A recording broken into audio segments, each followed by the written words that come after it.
The Australian Prime Minister Malcolm Turnbull has tabled this year's Closing the Gap report, which again shows slow progress to improve the health and wealth of Indigenous Australians.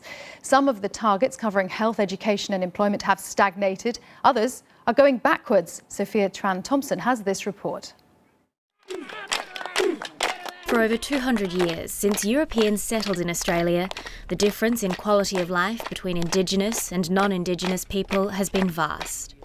In 2007, the Australian government launched a campaign to close the health and life expectancy gap between Aboriginal and other Australians within a generation. Prime Minister Malcolm Turnbull says the progress hasn't been sufficient. We must travel this road together with open hearts and a determination to ensure that our first Australians and all Australians will be able here, more than anywhere, to be their best and realise their dreams. Almost a decade since the Close the Gap campaign was launched, Aboriginal Australians are still amongst the nation's most disadvantaged.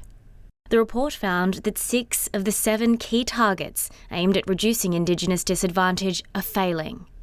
Australia's Indigenous people still die younger, have higher infant mortality, poorer education and lower employment than other groups. Improving Indigenous high school completion rates by 2020 is the only measure on track to be achieved. The Prime Minister has pledged more investment, but it's clear that with such slow progress, the task of closing the gap won't be simple. Sophia Tran-Thomson, BBC News.